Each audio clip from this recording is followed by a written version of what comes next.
Hello and welcome. My name is Alan, and we are back with more notable names in Latin American and Hispanic American history for Latin Americans Hispanic American Heritage Month. Today, we are looking at one Ruben Salazar. Was born March the 3rd, 1928 in Ciudad Juarez, Mexico, and raised in El Paso, Texas. Now, this information is taken directly from the Postal Museum Smithsonian. But yeah.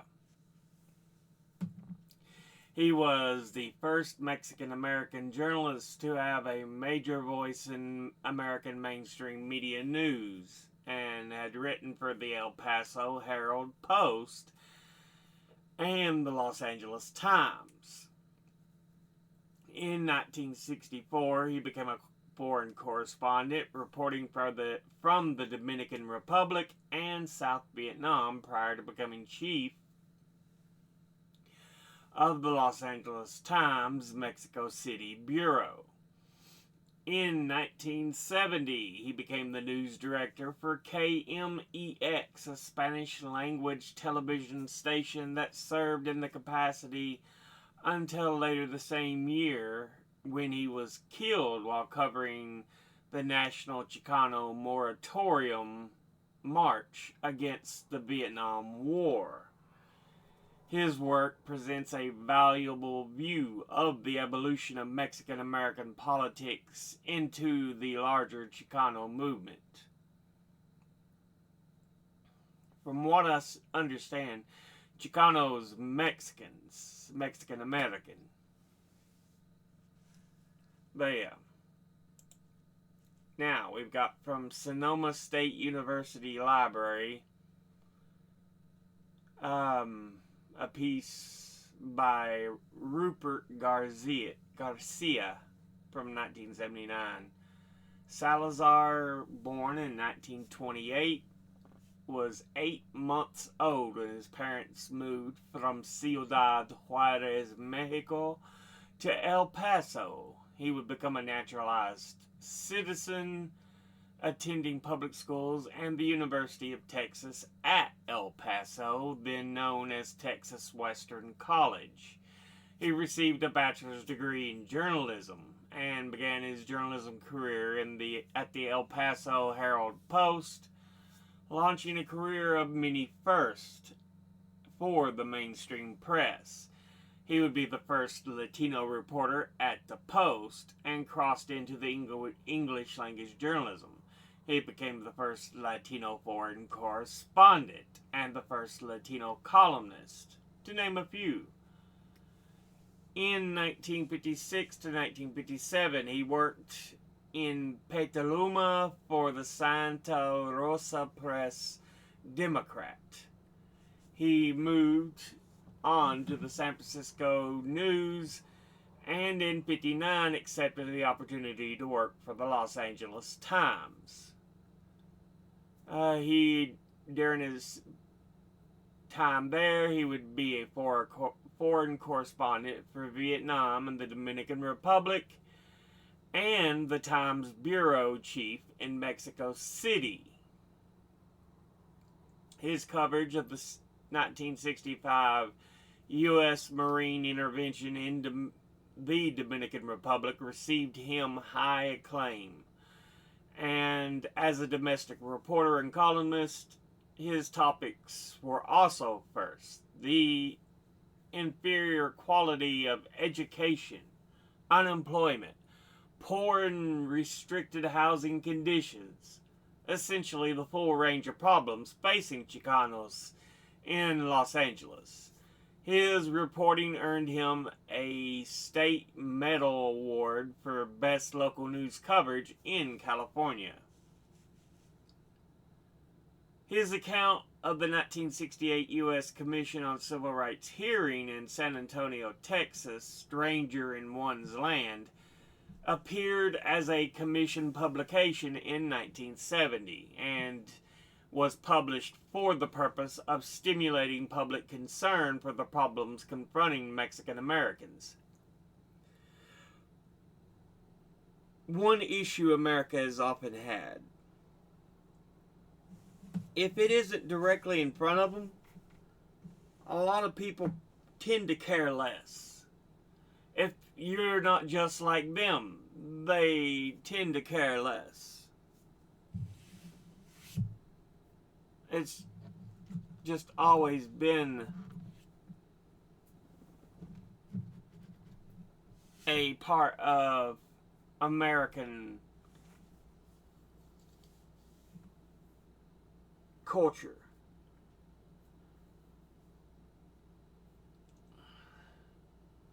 A lot of people like to say America's like a melting pot, but I feel it's more of a patchwork quilt. Different patches, because for the most part, everything's not mixed together as much as it would be. There's all kinds of different groups, different peoples, but usually they stay within confined areas of others like themselves. And that's where I kind of disagree with being a great melting pot. It's more of a patchwork quilt. I feel it would help if we would be around and understand others more often. We might not be such a hateful group of people in some aspects, but otherwise, there is just so little care about things. Often, if it doesn't directly affect them or others like them.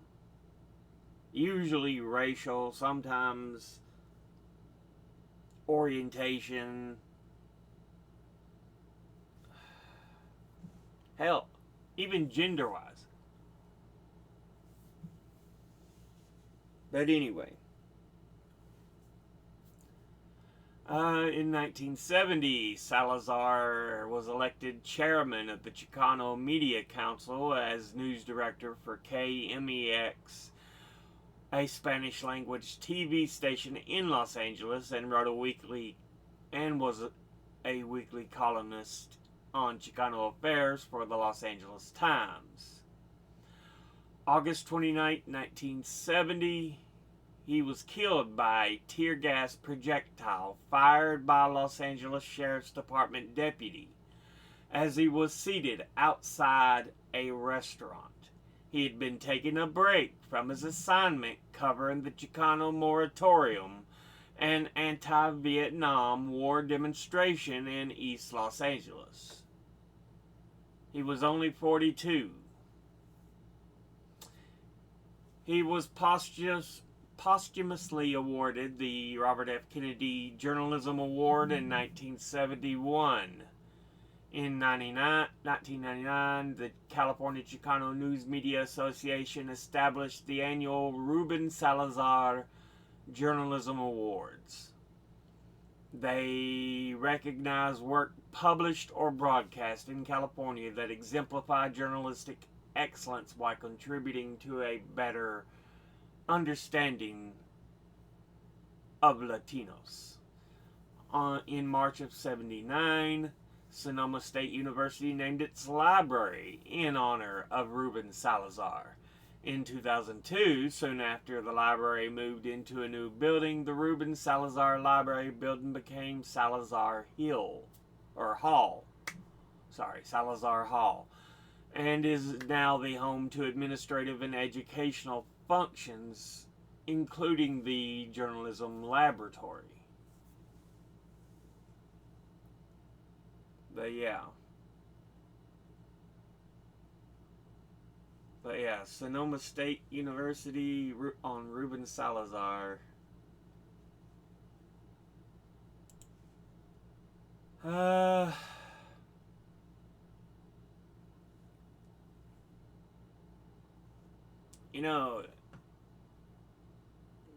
Got a lot of first and covered a lot of important issues that nobody else would often acknowledge. You look back on the history of America, it seems we have no issue being racist. Like I said, a lot of people don't really care unless it affects them or others like them.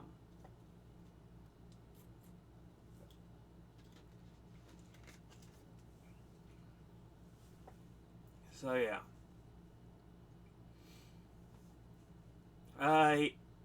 He died by the tear gas canister that struck him, fired from L.A. County Sheriff's Deputy Thomas Wilson, though there was no criminal charge fired. But the Salazar family did reach an out-of-court financial settlement, which, as far as the law goes, I kind of see as fair, since it seems, at least from what reading, that he didn't get hit on purpose. Like, they didn't fire the tear gas projectile directly at him or anything, because he clearly was sitting to the side eating, taking a break from the coverage. And if that is indeed the case, that it wasn't intentional, yeah, fine to the county makes sense a lot more than any serious jail term or anything. Though it still don't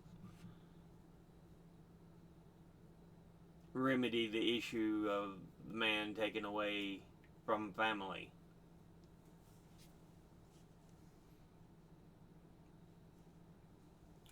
He would begin his U.S. naturalization process on October 15th, 1948. So he was 19? Yeah, 19-year-old.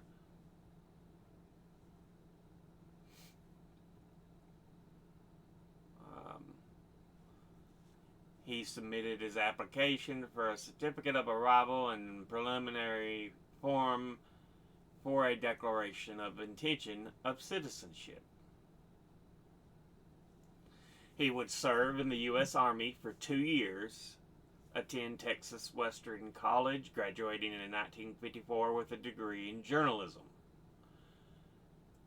and begin as an investigative journalist for the now non-existent El Paso Herald-Post, even posing at one point as a vagrant to get arrested while he investigated the poor treatment of prisoners in the El Paso jail.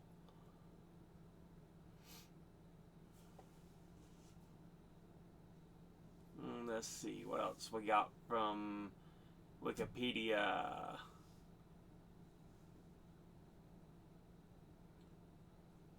While at the Los Angeles Press, being not only the covering Dominican Republic and Vietnam, he also apparently covered the Tlatelolco massacre while serving as the Los Angeles Times bureau chief in Mexico City. Military massacre committed by the Mexican Armed Forces against the students of the National Autonomous University of Mexico, the National Polytechnic Institute, and other universities in Mexico. So, military crackdown on students. Love putting forces against students. You notice with many regimes.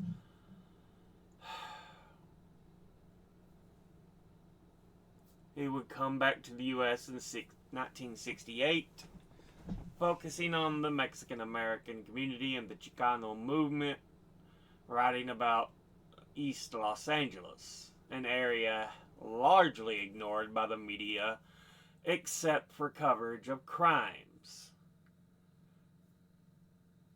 Let's see. Many of his pieces were critical of the Los Angeles government's treatment of Chicanos, particularly after he came into conflict with police during the East LA walkouts. They walked out of East Los Angeles schools, I think that's when it was. Yeah, from the Los Angeles Unified School District. While reporting for the Los Angeles Times, he formed relationships with members of Chicano movement, including draft protester Rosario Munoz.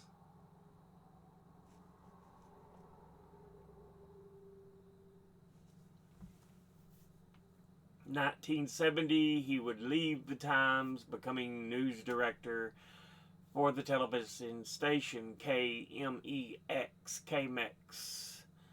and invested allegations of police officers planning evidence to implicate Chicanos, and the July 1970 police shooting of two unarmed Mexican nationals. According to Salazar, he was visited by undercover LAPD who warned him that his investigations were dangerous in the minds of barrio people.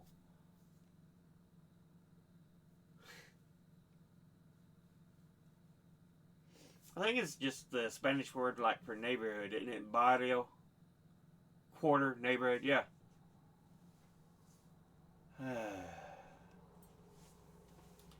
During his time as news director for KMEX, he became more outspoken on Chicano issues and gave a priority to cases that were important to the Chicano movement, including the killing of the Sanchez cousins by police, which brought forth a community-wide protest, as well as covering the Chicano moratorium march, which ultimately led to his death when he died. Yeah. Sanchez cousins.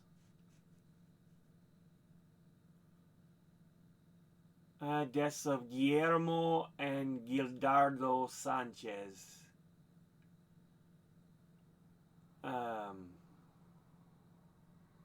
Occurred. Hey, quit that. On July 16, 1970. LAPD raided their apartment in downtown LA in California. They were both shot and killed during the raid.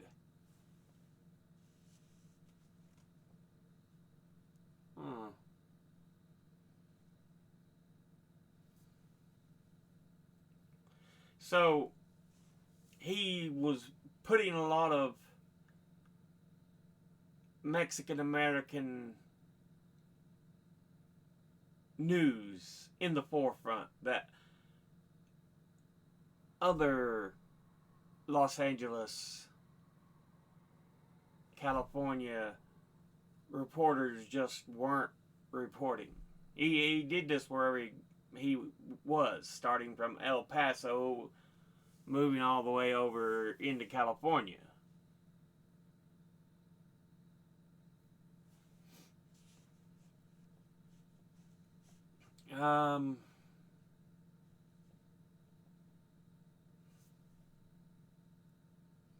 He felt it was his personal and professional responsibility to give necessary attentions to the actions led by his fellow Chicanos in East LA.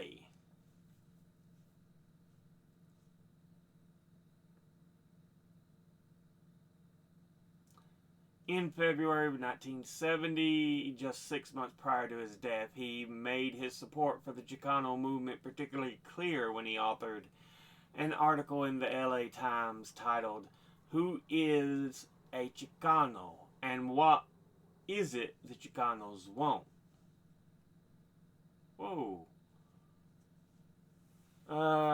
He described the evolving identity of Chicanos and the historic importance of the movement, but he details his frustration with the lack of Mexican American representation among the elected representative representatives in the Los Angeles City Council. There's that racism I keep talking about that keeps popping its head up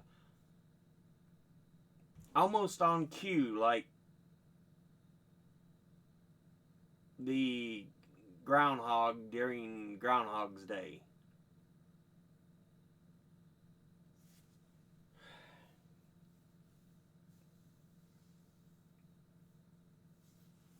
It's just, yeah.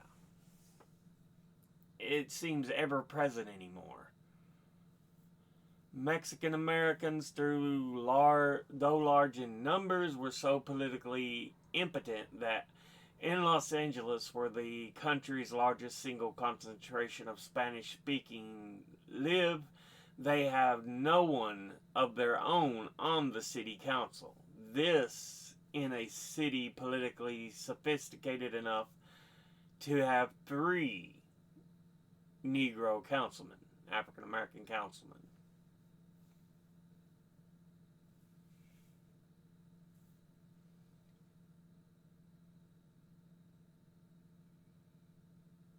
It's like every time there's an advancement made, there's still other spots that need to be lifted as well. And we've talked about how America has just, like, I'm just ignoring that. It's done it over and over. Exclusion acts to deny citizenship, to deny voting rights. It's just racism, evil, xenophobia, pure and simple.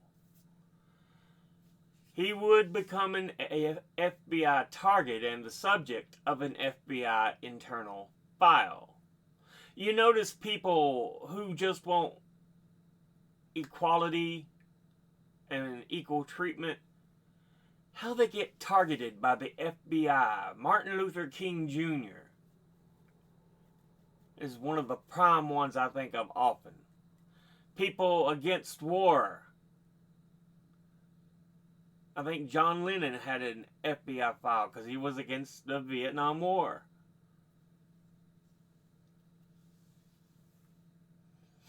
If you aren't pro-war and racist, then the FBI would have a file on you apparently during that time.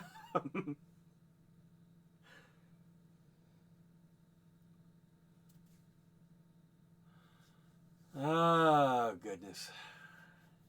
He was noted as being cooperative during his interactions with the FBI during the investigation of Stokely Carmichael, another famous name fighting for civil rights, but had drawn the FBI's attention during the Korean War when he began corresponding with a white female pacifist regarding the loss of his application for U.S. citizenship by the Army.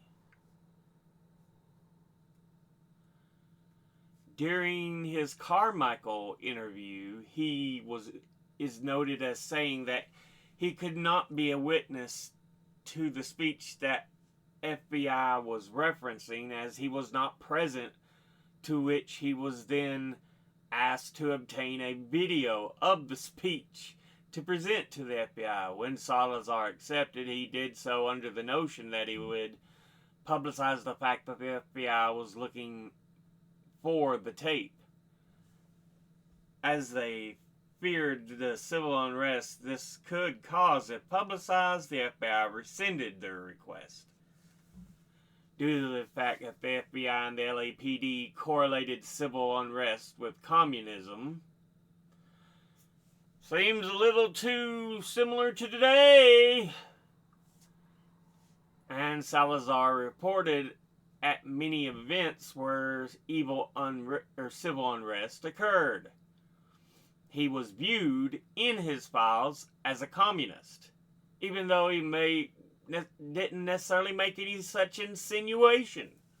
Wow. LAPD also held files on Salazar, specifically doing an article that Salazar wrote about the chief of police, Chief Davis, wherein he reported the fact that Davis referred to Mexican tyranny and dictatorship. While local and national law enforcement were displeased with Salazar's reporting, he continued to write articles advocating for the rights of the Chicano community.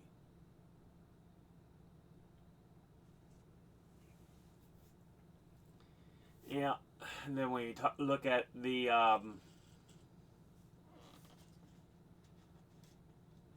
death during the National Chicano Moratorium March,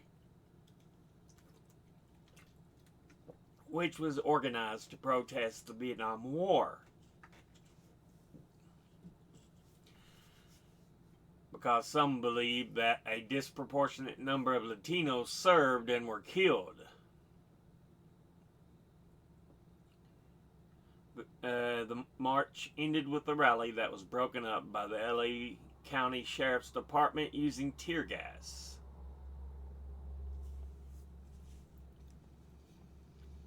Panic and rioting ensued. Salazar had taken a break and was resting in a nearby bar when a tear gas round fired by the police through a curtained doorway, struck him in the head, killing him. Coroner's inquest ruled the shooting of the tear gas projectile to be death at the hands of another, but Tom Wilson, the sheriff's deputy who fired the shot that killed Salazar, was never prosecuted. At the time, many believed the homicide was a premeditated assassination of a prominent vocal member of the Los Angeles Chicano community. The riot started when the owners of the Green Mill liquor store located around the corner from Silver Dollar Bar on Whittier Boulevard called in a complaint about people stealing from them. Deputies responded and a fight broke out. Later in the day, cadets from the nearby Sheriff's Academy were bused to the area and marched into the park. A fight ensued, and the untrained cadets, being beat up. This led to more rioting. The Green Mill liquor store is still located in the same place on Whittier Boulevard, and the owners later denied contacting the sheriff's department. So, yeah. Salazar was resting in the Silver Dollar Bar after the protest became violent. According to a witness, he had just sat down to sip a quiet beer at the bar away from the madness in the street when a deputy fired a tear gas projectile through a curtain hanging at the entrance of the bar, hitting Salazar in the head, killing him instantly. Deputy Wilson had fired a 10-inch wall-piercing type of tear gas round from a tear gas gun of the type intended for barricade situations rather than rolling a tear gas canister, which produces a much larger cloud of gas and is generally used to disperse crowds.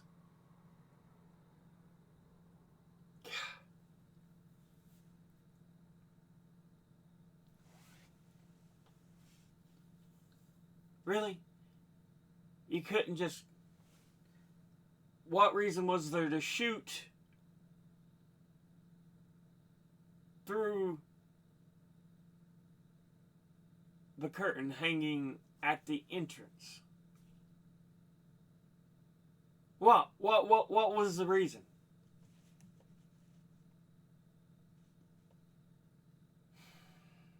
Like I said, police are often too militarized. The story of Salazar's killing was subject of strange rumblings in Aztlan, a 1971 article by the great Hunter S. Thompson for Rolling Stone magazine. On February 22nd, 2011, the Office of Independent Review released a report of its examination of the Los Angeles Sheriff's Department records on the death of Salazar, and after reviewing thousands of documents, the civilian watchdog agency concluded there is no evidence that sheriff's deputies intentionally targeted Salazar or had him under surveillance. Yeah, I'll agree there wasn't an intent to target him while he's in the bar. I think it was more of just the over-militarized behavior and mind of police forces during this time. Because honestly, there was no reason to shoot such a round into the bar. Like the previous paragraph had said, it would have worked just as well just to roll the rolling tear gas canister. But of course,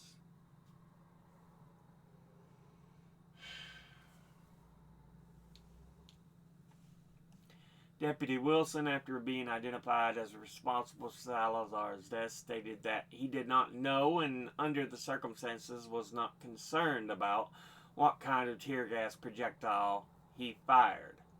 Salazar's death captured the attention of many activists within the Chicano movement, and his death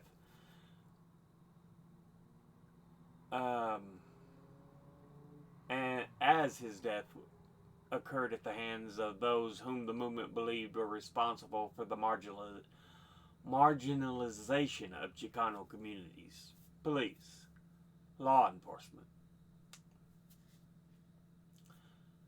Meetings with the district attorney about his death, many Chicanos complained about police brutalities, and after several days of testimony, coroner's jury returned with a split verdict and no charges were filed by the district attorney. Nonetheless, 3 years later, the Los Angeles County reached a settlement of $700,000 with Salazar's family as a result of the sheriff's department not using proper and lawful guidelines for the use of deadly force during the march. At the time, the highest settlement recorded in Los Angeles County history. Survived by his wife, Sally Robare or Robert, I'm not sure, and their daughters Lisa Salazar Johnson and Stephanie Salazar Cook, and his son John Salazar.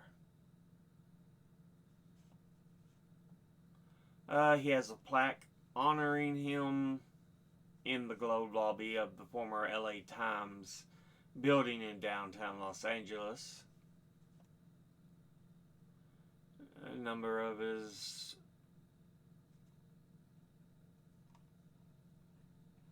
awards and everything, but yeah.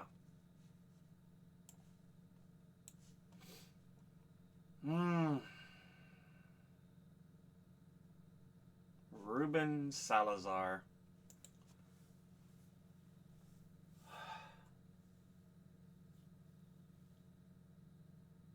As is often the case with America, that xenophobia, which we're suffering through a great tumult of it at the moment, a great explosion of xenophobia, of racism, of hate by our current regime in power. But yeah, it always seems to rear its head. It's something we never can seem to fully ever stamp out.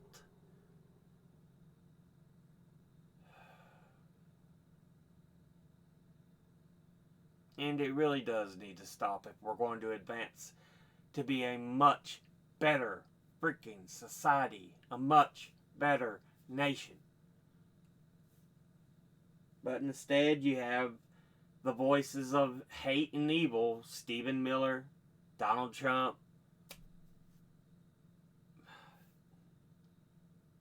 who was the fucking guy that one of the authors of Project 2025 that now works for Trump.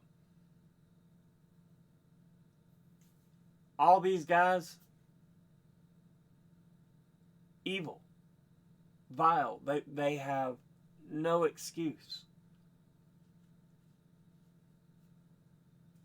The Republican Party in power for allowing them to do this kind of evil has no excuse.